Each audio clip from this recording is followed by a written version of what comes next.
تقدیر کے متعلق یہ بات چل رہی تھی، حضرت مصنف صاحب نے فرمایا تھا کہ دیکھیے کہ بدست وفا بیٹھ کر اس کو کیا نہیں کہتے، تقدیر کی غلطی نہیں ہے کہ اگر کوئی بدست وفا ہو کر بیٹھ جائے، بلکہ یہ تو اس کی کاہلی اور کم ہمتی کو کیا کریں گے، کہیں گے کہ یہ اس کا سبب ہے۔ آگے کہہ رہے کہ حدیث میں قصہ مصرح آیا ہے، حدیث میں یہ قصہ تصریح کے ساتھ ہے کہ کوئی شخص حضور صلی اللہ علیہ وسلم کی اجلاس میں مقدمہ ہار گیا اور ہار کر کہا ہے کہ حسبی اللہ و نعم الوکیل، اللہ میرے لیے کافی ہے، وہ بہترین کارساز ہے۔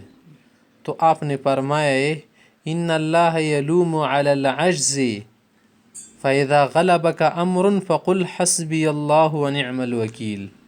کیا مطلب پیغمبر صلی اللہ علیہ وسلم سے کہے ان اللہ یلوم علی العجز، عاجز بنا کر خود کو یا کیا کرنا کم ہمتی کر کے اس پر اللہ تعالیٰ انسان کو ملامت کرتی تو کمال کی بات نہیں ہے۔ فاذا غلبک امر، جب کوئی بات امر وغیرہ پر غالب ہو جائے نا، کوئی معاملے سے آپ کیا ہو جائے، کسی معاملے سے مغلوب ہو جائے، اس وقت کہنے حسبی اللہ و نعم الوکیل، اللہ میرے لیے کہے۔ تم تو پہلے سے اسی کہہ رہے ہو حسبی اللہ نہیں، پہلے تم کیا کرو، محنت کرو، جد و جہد کرو، اس کے بعد اگر تم اس امر سے مغلوب رہے، وہ کام نہ کر سکے، عاجز کر دیا، تمہیں تکھا دیا، تب کہنا حسبی اللہ و نعم الوکیل۔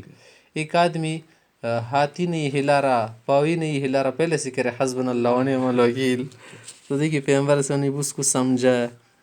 البتہ یہ اثر لازم ہے کہ وہ تدبیر کو مؤثر حقیقی نہ سمجھے گا۔ دنیا میں تدبیر اختیار کرنے کا حکم آیا ہے، لیکن یہ تدبیر کیا ہے، ہماری انسانی اختیار کے درجے تک دیا گیا ہے کہ ہمیں اللہ نے مختار بنایا ہے نا، ہمارے اندر اختیار ایک درجہ، تو اسی کے لیے تدبیر کا حکم دیا ہے، اور یہ تدبیر جو ہے مؤثر حقیقی نہیں۔ اگر ایک آدمی میدان جہاد میں جائے گا، اس نے پوری تیاری کر دی، اسلحے بھی پاس ہے اور بھی بہت کچھ پاس ہے، فوج بھی اس کے پاس بہت بڑی فوج ہے، اس کے بعد وہ کہہ رہے ہیں ہم تو شکست کھا ہی نہیں سکتے، اگر وہ ایسا کہے گا تو مطلب یہ ہے نا کہ اس نے ان ساری تدبیروں کو کیا سمجھا، مؤثر حقیقی سمجھا، حالانکہ یہ غلط ہوا۔ بلکہ اس کو ایسی حالت میں بھی کیا کرنا چاہے، دعا کرنی چاہیے کہ اللہ ہمیں فتح نصیب کر دے، شکست سے بچا دے، دشمنوں کو پھیر دے۔ یہ دعا کر لی تو نہ کہے کہ ہمیں تو شکست ہو ہی نہیں سکتی، جیسے کہ غزوہ حنین میں کچھ صحابہ نے کہا تھا کہ آج تو ہم کثرت کی وجہ سے مغلوب نہیں ہو سکتے، پھر اس پر قرآن کریم میں کیا آئی تھی، عتاب آیا تھا کہ تم لوگ ایسا مت کہے، بلکہ کبھی کبھی تو چھوٹی چھوٹی جماعتیں بھی بڑی جماعتوں پر غالب آ جاتے۔ تم نے چلو جو تدبیر اختیار کی ہے، جو تیاری کی ہے، ماشاءاللہ تمہیں شاباش شاباش، لیکن اس کی باوجود بھی کیا کرو، اللہ سے دعا مدد وغیرہ طلب کرو، اسے حقیقی نہ سمجھنا۔ تو یہ خود دلیل صحیح عقلی و نقلی کا مقتضا ہے، اس پر کیا ملامت ہو سکتی، بلکہ اس کے خلاف کا اگر اعتقاد ہو تو وہ قابل ملامت ہے۔ مؤثر حقیقی اس دنیا میں کون ہے؟ اللہ تعالیٰ ہے۔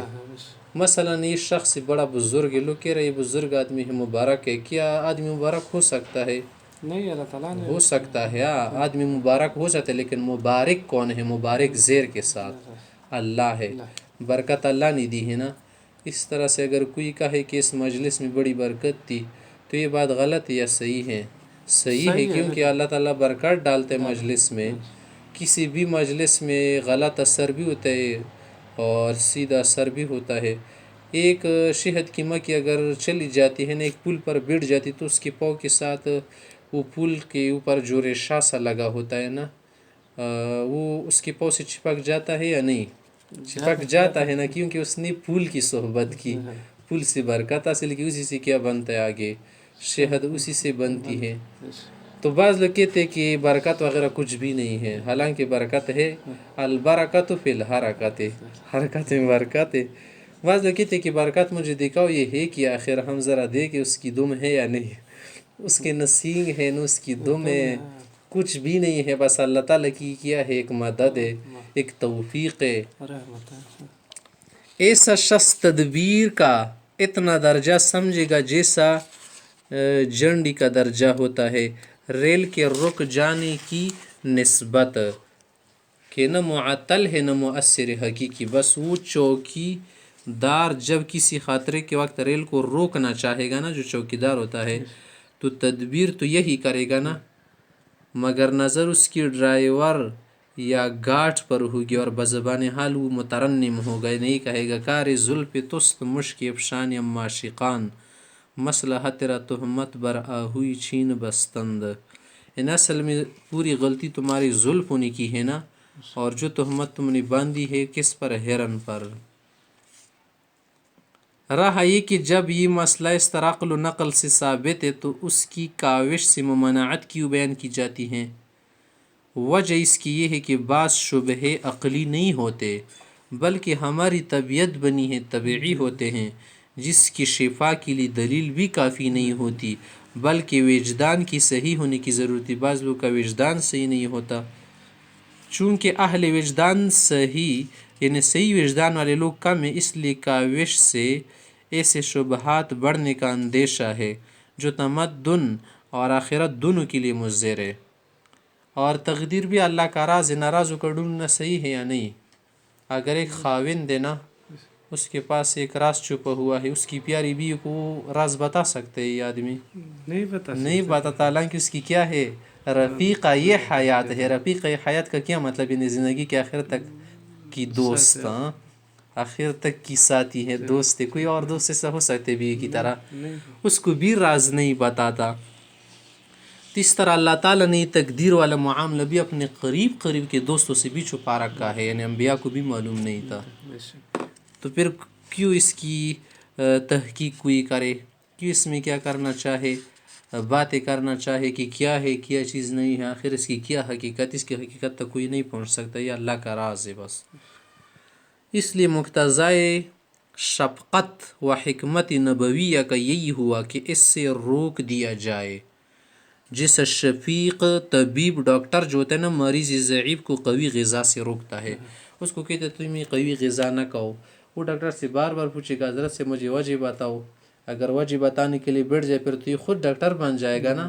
اگر اس کو سارے راز بتائے جائے کہ اس میں یہ وجہ ہے پھر یہ وجہ، پہلے تو سمجھانا مشکل ہو جائے گا، سمجھانے کے بعد ٹائم اس کا خراب ہو جائے گا. پھر جب سمجھائے جائے خود ڈاکٹر بن جائے گا نا کہ ماشاء اللہ اس کی تو یہ وجہ ہے، اس لیے ڈاکٹر صاحب نے روکا تھا.